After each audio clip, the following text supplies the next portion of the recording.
Hello and welcome back to the Cocked Dice. We're here again for another game of Perilous Tales. And yes, it's actually me this week. Charlie's not got the remote, I have taken it back from him. We are back in the 1920s. Butch Sullivan and co. in Night Terrors. The board is set up for tonight's game. We have, what shall I cover first? I'll cover the objectives first. So we've got Destroy the Idol, which is here, sat broadly in the centre of the table. I think the centre's about there, so it's just off centre.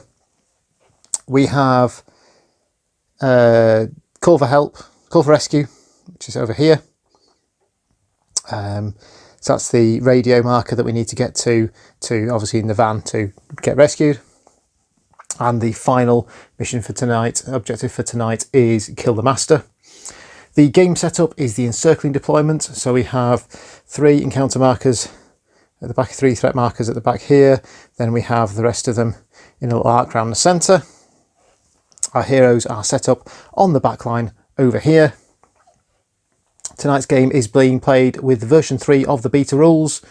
So, as usual, please comment on any rules mistakes we make now and not in 6 months' time. So, let's take it away and I'll walk you through the teams we're using. And here are our heroes for tonight's game. We, of course, have Butch Sullivan in the centre, returning with Tough Guy and Crazed. We have Marcus on the side here. He is our medic for tonight. Returning again, he's not been around for a while, is Captain Denton. He has the newly named Crackshot, which is the bonus to shooting actions. At the very back here in the cool hat, we have Eliza with Hair Trigger. And our new character for this week is G.I. Jane. She comes with Brute, and she's going to go punching through some bad guys. And speaking of the bad guys, here is our Villainous team for tonight. We have at the front here 2 gargoyles, and to go along them as the minions, there are these 3 crow swarms. They're supposed to be bat swarms, but I don't have any bat miniatures, so crows will do for the moment. Now, the gargoyles have their own special set of rules. So overall, they are pretty hard to kill. They've got 20 wounds each, skill 4. They have their own villainous behaviour, which is quite terrifying, to be brutally honest. So one of them is their main action is Terrible End, which is their villainous attack. Skill range 1 inch. It's a skill check. If that skill check is successful, the target is killed. No wounds, nothing else. Totally and utterly removed from the game. Their second sort of special behaviour is Don't Blink. So as long as 2 or more heroes can draw a line of sight to this model, it doesn't do anything. Otherwise, it moves 3 inches towards a target hero. And their other final skill is Terrifying. So any hero that's within 10 inches of this model suffers disadvantage to their horror checks. So these guys are going to be pretty hard work. The Crow Swarms have a couple of special rules. One's in bat form. So at the end of the villain phase, this model will automatically move to within 1 inch of a random hero and as close to villainous board edge as possible. And the other rule is Vexatious. Any hero engaged with this model reduces its maximum line of sight to 2 inches. There isn't 5 villains in this game, there's actually only 4. I've got a spare model just for some of the threat markers. So the 5th model is replaced by a special rule called Darkness Descends. It's a peril that remains in play, affects the whole board, and it reduces all model line of sight to 6 inches. You can kind of see how these rules interact, that between the Bat Swarms and Darkness Descends, these gargoyles are going to be able to freely move around outside of 2 to 6 inches of our heroes. This is going to be hard work. And here we are. Our heroes are making their way cautiously down this street. We shall take it away fairly rapidly tonight with Captain Denton first of all. He's going to make a move action over to the edge of this building, which is here. And he's going to do a second move action. Right, he's only about 2 inches away, so he'll essentially use the rest of his move just to climb up onto the roof. There, it's about 3 inches up, so that's doubled 6 inches. He can obviously move 8 with a move, so we'll say he can make it up there. Oh, yeah, that'll do. Maybe, yeah. Not actually that useful.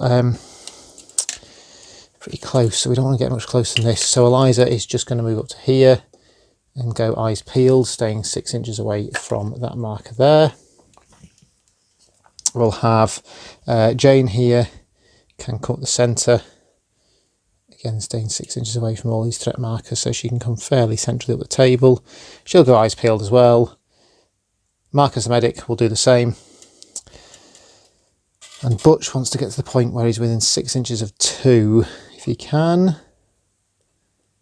If he moves, he has to get almost centrally there, so he's going to have to move. In fact, if he triple moves, 4 inches, 8 inches, 12 inches to, almost to the idol here. The idol, of course, can only be destroyed in hand-to-hand combat or with a dynamite attack. I've unfortunately left Frankie at home tonight, so there will be no dynamite. There we go, I'll just zoom out so you can see.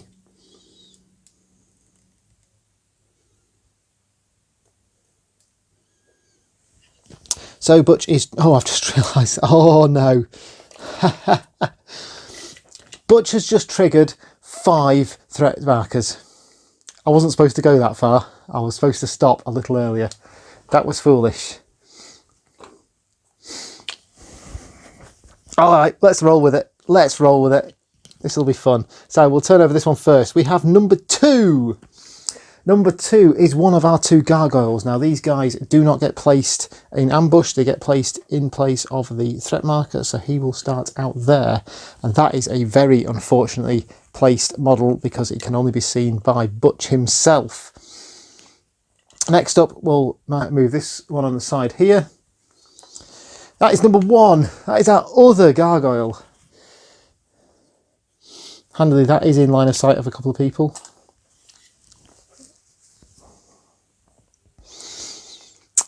Next up is this one up here. This is number 7. Number 7 is Tempted Forward. Every hero within 6 inches must pass a skill check or immediately take a walk action towards this peril. So we have a quick skill check for Butch. He is, of course, skill 4, being a hero. He gets a difficulty of 1 and scores 3 successes, so thankfully he is not tempted forward by the lure of the truck with the radio and a quick getaway, as opposed to last time when he made his quick getaway. We have another threat marker over here. We'll flip this one here. That is number 3. That will be a swarm of crows. Now that does ambush Butch. Here he goes. And that will get placed there in ambush. Now, that is ambushed and we have 3 shooters down here all ready to go. We will start with Eliza on the side. She has a skill of 2. She is shooting. It's shooting at an enemy, so it's disadvantaged. We have a difficulty of 9 and no successes. Now, she's completed that and we have to do a aggressive reaction, step forward. It can't step forward any further because it's already in contact with Butch. We will then do G.I. Jane. She again, 3 dice at disadvantage. She gets a difficulty of 9 and scores a single hit. So we'll just pop a single dice on this one. And last but not least is Marcus, our medic. He gets a difficulty of 5 and scores 2 successes. That takes it up to 3 damage. And they have 3 wounds. So the crow swarm swoops and gets gunned down on its way in. Finally, we will trigger this marker over here. That is marker number 6. That is Earthquake. Every hero within 6 inches of the revealer of this peril is immediately knocked down. Luckily, he did a runner, including the revealer. So he is knocked down, but nobody else is. And that, my friends, ends the first hero phase. I shall move the camera and we'll get into the villain's turn. Now we are at the beginning of the villainous turn. It is time to take a threat check. The threat level should have been increased. Now, the rules state when you reveal a master for the first time, +1 to the threat level. And I'm not quite sure whether I increase it once or twice. But being that Butch is a brave man and has gone charging into the game tonight, I am going to assume that we move it up for each. So the threat level is now 3, not 1. And we shall take a threat check. We have a difficulty of 3 and only a single success, which is pretty good going for the first turn of the game, considering how dreadful it looks. This is the new Titans, of course. So we'll move all our threat markers in 1 inch. Just like that. They're all off screen at the moment, but trust me, they have moved. None of them are close enough to be triggered. So we're on to our villainous action activations. We start with the villain that is closest to the hero's board edge. Thank you, Mike, for reminding me of that, because I completely missed it in the rule. So we've got no check for this master. Then it does a action, terrible end, villainous attack, skill check, range 1 inch. It's got nobody within 1 inch of it, so it cannot do its skill check. Then it does its move, which is don't blink. If 2 or more heroes can draw a line of sight to this model, do nothing, otherwise move it 3 inches towards a target hero. This one's kind of out of sight, so it is going to move 3 inches towards Butch. So there. This second one, now I'm going to say Butch doesn't have line of sight whilst lying down. I'm going to assume that when you're on your backside, you can't be seen. And I'm assuming also you can't see through enemy models. So I think only Eliza can see this second one, and it's going to come creeping towards Butch there.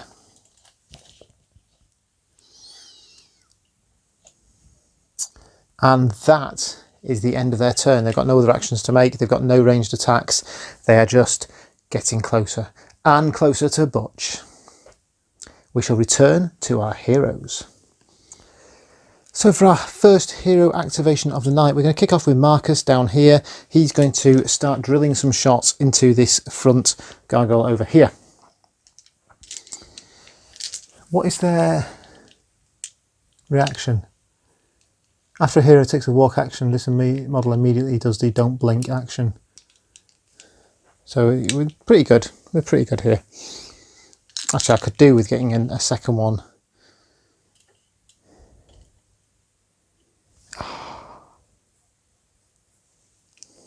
Because if they move 3 inches towards Butch, then he is a goner if anything goes wrong here. But if I get 2 models with line of sight to them, which Eliza has line of sight to both, and I need somebody else with line of sight to both.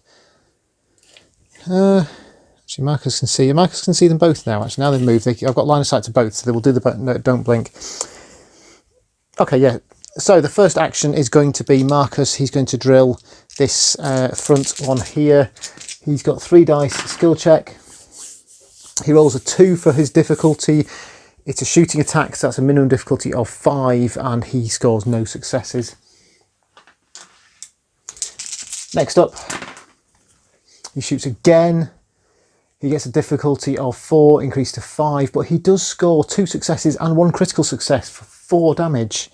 Bearing in mind these guys have 20 wounds each. We're going to have to keep going with this. I'm going to use Denton next. He's going to climb up to here. In fact, you can probably move a bit further than that. He's going to climb along to about here, using the building to give himself a decent line of fire. Now he has crack shot, which is the new skill, so he gets 4 dice when he makes a shooting attack. He's going to shoot this front one again. He gets difficulty 4, increased to 5, and scores 2 successes only, so that puts 2 more damage on this front one. We'll use Eliza next. She is just going to stay still there at that side of the car and take 2 shooting actions as well. We're going to try and pummel this one with shots. The first one, she gets difficulty of 7, scores no successes whatsoever. Next one, so she scores 1, 2, she gets a normal success and a critical success for 3 more damage to this one here. We are up to 9 wounds on it, nearly halfway there. We're going to do Butch next. He's going to stand up. It's 1 action.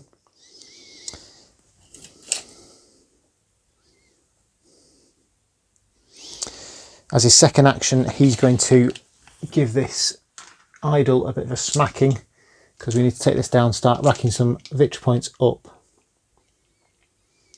So the idol marker may be targeted by hand-to-hand or dynamite attacks. All attacks against the idol have a minimum difficulty of 6. It has 10 wounds.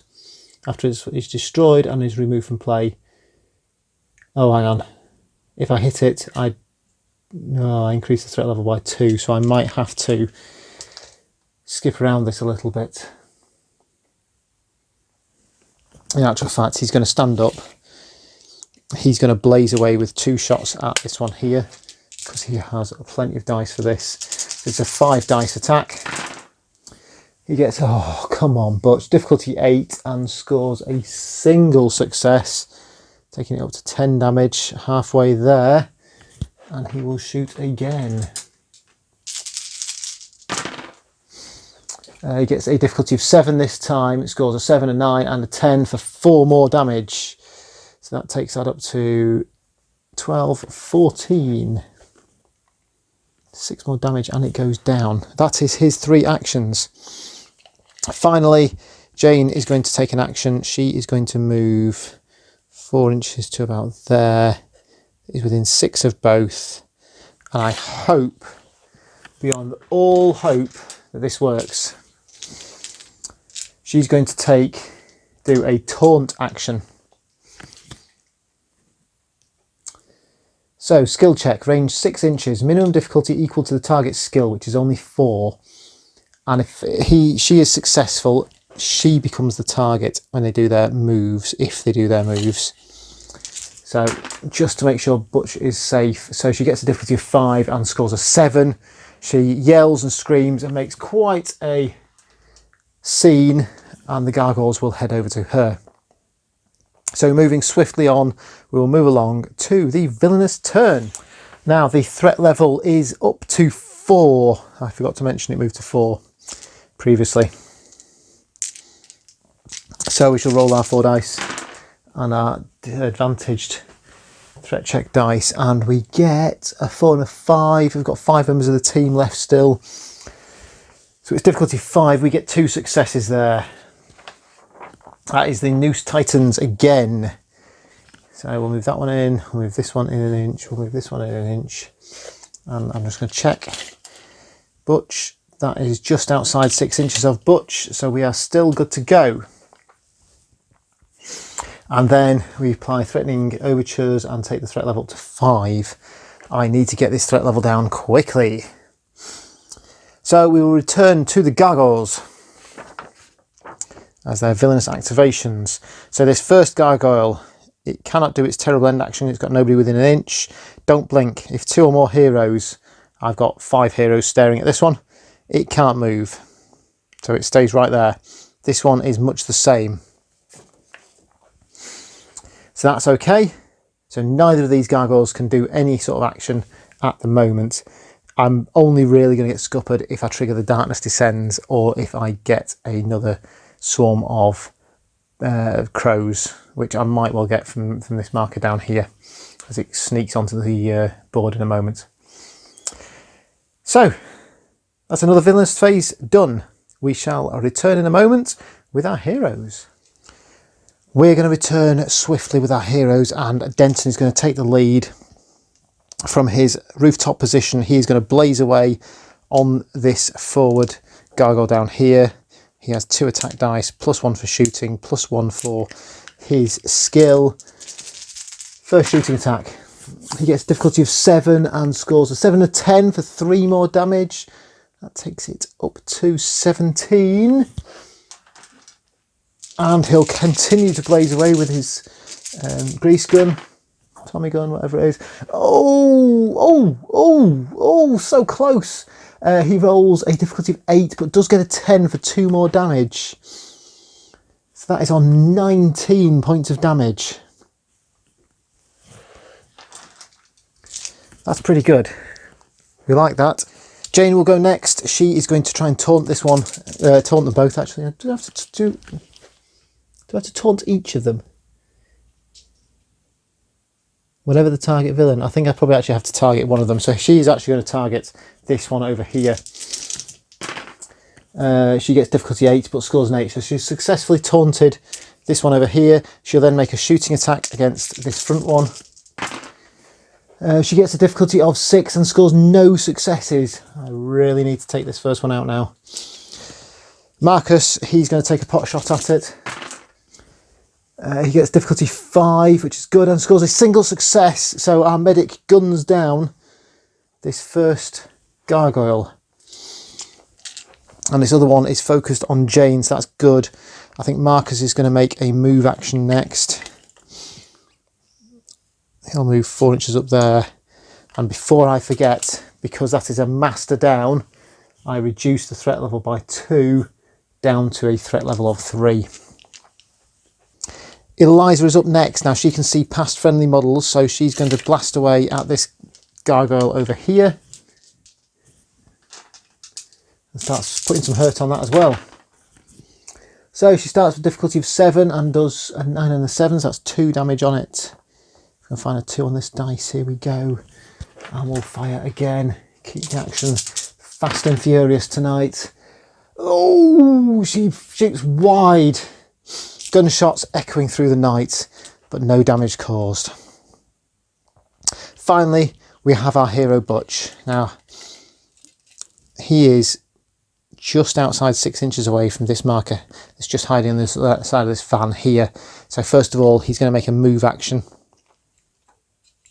He's going to move back over here. So he's got plenty of space to do some damage. We're going to try and take these gargoyles down as fast as possible. He's going to make a shooting action. 5 dice. Off we go. Oh, his first shot isn't good. He gets a difficulty of 9 and they rattle off the gargoyle's stony skin. His third action is another shot. He gets difficulty 3, increased to 5 because it's a shooting attack. He kills 1, 2, 3, 4. 4 successful hits. Spray across the gargoyle, chipping stone off its skin. So, with that brave shooting from Butch and his dual pistols, we have ended our hero's turn. We are on to the villainous turn, villainous phase, and our threat check. The threat level is now 3, so we shall roll. It is a difficulty of 2. That is increased to 5. We still have 5 people left. However, we score 3. Here, that's 3 successes. We are now into horror check land. Now these guys have a 10-inch aura, which means they are all disadvantaged on their horror checks apart from Eliza. So Denton up here. He luckily rolls a pair of 1s and does not care a jot that there is a giant walking statue in his way. Marcus. Marcus does not care either. He has seen far scarier things in his adventures with Butch. Jane, you go for tonight. She unfortunately is terrified. utterly terrified, and makes a move action away from the gargoyle. Butch, of course, doesn't care a jot. He has, I want to call it fearless, but it's supposed to be crazed. He is fearless. He is utterly fearless in the face of danger. Tweaks the nose. No, I won't go down that way. We'll move on to our villain and his activation. So he isn't within an inch of an enemy, so he can't do his terrible end attack. He is in line of sight of at least 2 heroes, so he cannot do his don't blink action. He has no fallback action, and that is it. And just to mention that the previous turn, I know he's shot at quite a lot. His reaction is after a hero makes a walk action, not a shooting action in this case, it's only a walk action. He does the don't blink villainous action again, which means that you do the check for whether he's seen by 2 models. All my models have had line of sight to him throughout the entire turn, even though we did some walk actions, so I didn't really worry about checking that. I should have done prior to the gargoyle moving, I forgot to do the other two threat checks. So of course all the threat markers move in 1 inch for the Noose Titans, and I should have added another one to the threat level to take it up to 4. With that, we're going to return to our hero's turn now. Nothing else happens. It is going to be shooting time. I'm afraid I'm going to be fairly sensible this game and just keep on the pressure. So we're going to go with Denton first of all. He has 4 dice he can use. 2, 3, 4. And difficulty dice. He'll be shooting at the gargoyle down here, of course. He gets difficulty 3, increased to 5. He scores 3 successes there, taking it up to 9 damage with his first shot. He will fire again. He gets difficulty 4, increased to 5. He gets another 3 damage, takes it up to 12. Marcus will be up next. He'll take a set of shots at it. He gets difficulty 8, but he does score a 10. He gets a 10 and pops another 2 damage onto it. And his second shot, he will shoot again. He gets difficulty 8 again. He shoots wide, bullets plinking off the pavement in front of him. We'll take a shot with Eliza next. 3 dice for her again. She gets difficulty 6 and scores a 9, so that's 1 more damage. And we'll try it one more time. Oh, actually roll the right number of dice in the thing. Eliza's second shot is a far better shot. She gets difficulty of 7 and scores 2 more successes. We're up to damage 17. We've got Jane and Butch to go. So Jane is going to continue this theme of shooting the hell out of it and pop some more shots into it. Oh no, not awful. So you got a difficulty of 9 and she got a critical success. So that's 2 more damage to it. So that's 18, 19 damage it is on so far. She's got a second action. She's going to shoot. She shoots. Difficulty of 6. She gets a 7 and 8 and she scores, blasting the stony horror from the area. With that master dead, we decrease the threat level by 2 once again. We're now down at threat level 2 and we have successfully completed Kill the Master. At the end of the game, if the heroes have killed all listed masters, they score 3 points. That is worth 3 points to me already. I think this is going exceedingly well. We still have Butch Sullivan to go. Unfortunately, when he moves, he will trigger that threat marker. Do I have to be... I might have to game this just a little bit. Just checking on interact. Skill check range 1 inch may not be taken when engaged. So 6 inches is to there. 1 inch is just the other side of that. So if Butch moves to bang on an inch away, that is out. Oh, it's not interact, is it? I need to do an attack action. Hang on. Oh, it's skill range of 1 inch. So I've got 1 inch and I'm within 1 inch of the marker. So skirting danger once more. Butch dives across towards the strange marker, strange idol in the middle of the road. Nobody quite knows why it's there. And he's going to smash it with his almighty brave hands. He's a hero. He's got skill of 4. It's a 4 dice attack. It's a minimum difficulty of 6. He rolls. He scores 1, 2, 3, 4 successes. He is off to a good start. His third action, he will do the same again. He gets difficulty of 9 this time, and unfortunately, no matter how hard he smashes and kicks this idol, he fails to do any more damage. We are over to our villainous phase. First of all, we'll do our threat check. We're at threat level 2 with the advantage, sorry. It's difficulty of 5. We score a single success. That will be the Noose Titans. In 10s, that moves 1 inch of the table. That'll be the same. This one moves 1 inch forwards and is revealed. That is a number 4. Number 4 in tonight's game. I've lost my checklist. It's over there. Number 4 is another swarm. This gets placed in contact with Butch and we will remove that. Eliza, of course, gets a free eyes peeled action every turn, so she will take some shots at that, but nobody else had the time to ready themselves. They were too focused on killing those gargoyles with a disadvantage. So she gets a difficulty of 3 increased to 5 because it's a shooting attack, but she scores 2 successes only. So this has taken 2 damage. Next up, it is our villain's activation. Obviously the crow swarm is in with Butch here. It's already in combat, so it's a minion, it's aggressive, it's skill 3 and has 3 wounds. Not a huge threat, but it will have a quick peck at Butch. It scores a difficulty of 7. Ooh. Clearly they are very, very angry crows. It scores 4 successes against Butch.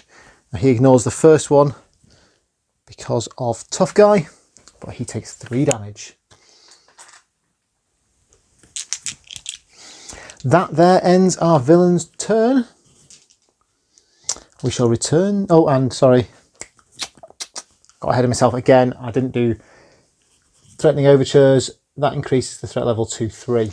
So returning with our heroes, we've got Butch scrapping with some crows. I think he's just going to give them a quick swipe with his fists while he can. In this case, he gets a difficulty of 9 and scores no successes there whatsoever. We will try that again.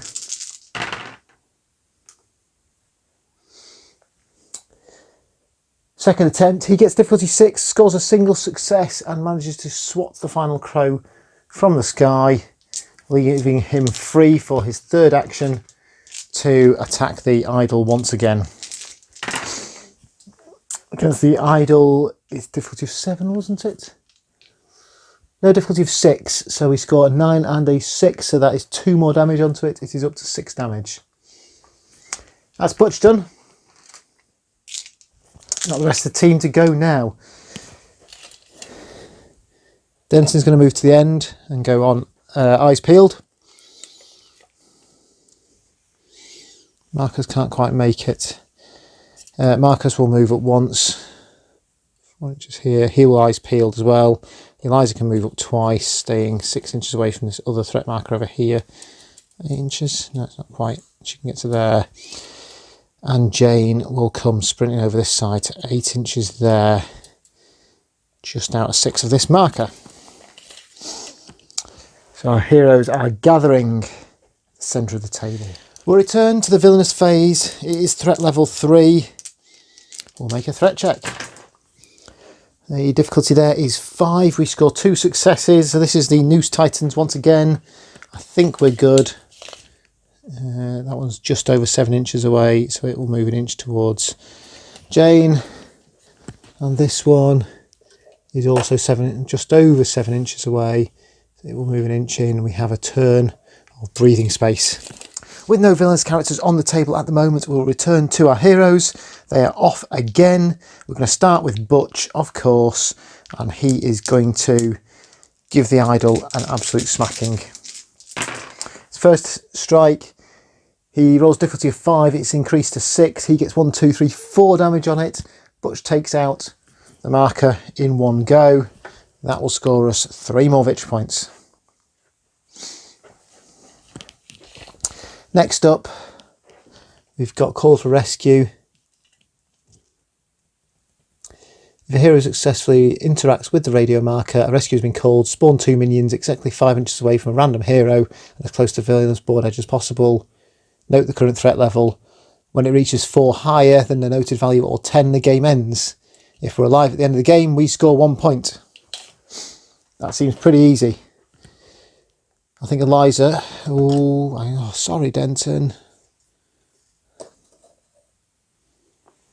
Oh, it's 6 inches. 6 inches right over there. Shouldn't have activated Butch first. Can't get within an inch of it without triggering that one. I can go up this way, but everyone's too far away from it. I need to choose a side. We've got 2 threat markers left.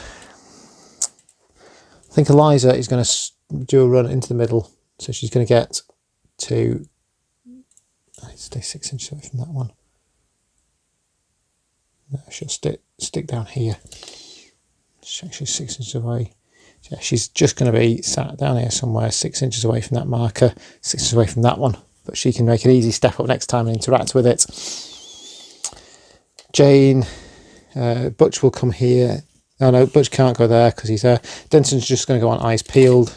He's only got 10-inch range though, so he can do something on this one, but not that one. Jane is going to, let's do medic. He can move 4 to here and go eyes peeled that way. And Jane will trigger this marker over here. Interestingly enough, it is actually possible to use eyes peeled not as your last action of the turn. So Jane will use eyes peeled first, then she will move to here. And I realise you can't actually see the threat marker, so I'll just zoom out. It is just over here. She is now 6 inches away. We'll flip that. It's an 8. I don't know why I went eyes peeled. I know I've killed the 2 minions and the 2 masters. That was foolish. An 8, an 8, an 8, an 8 is 1,000 cuts. So a skill level 3 attack on her. It gets difficulty 2. It gets a 7, a 4, and a 3. It pars out 3 damage onto Jane. And we chuck that away. So it's over to the villain's turn. We're at threat level of 3. I have a horrible suspicion I've miscounted threat somewhere.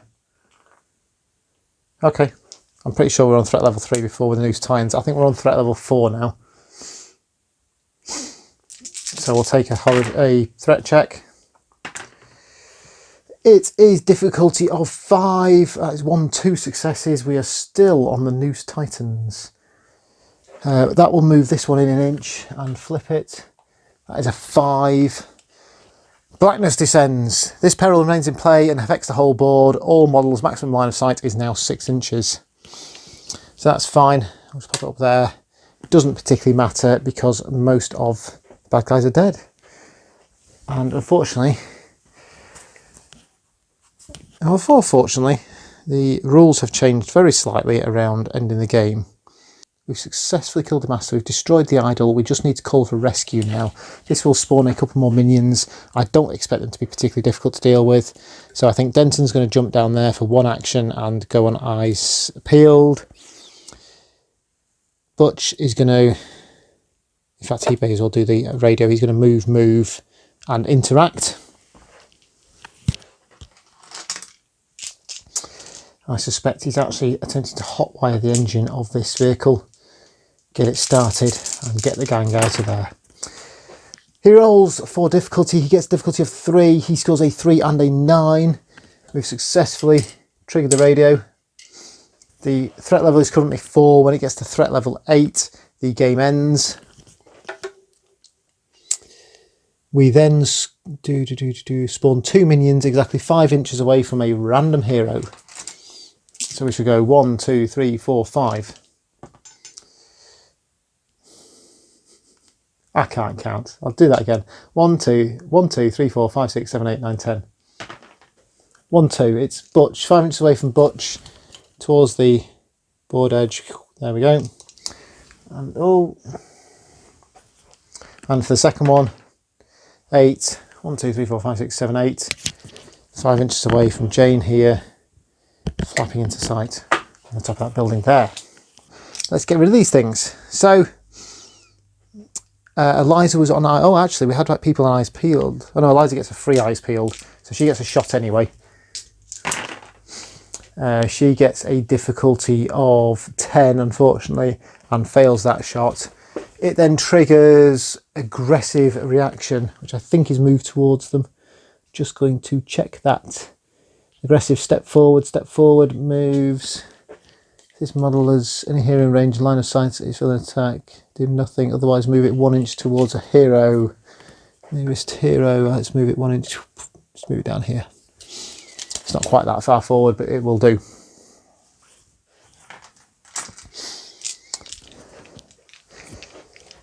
Next up, we may as well carry on with Eliza, because she has actions left. She can shoot normally for her first attack action. She gets difficulty 9. She's obviously surprised by the crows and spews bullets everywhere. Her last action, she again rolls a 9, but does a single bit of damage onto it. That will have moved probably to there and then to an inch away from her there. She's got 1 damage on it. This is 1 damage.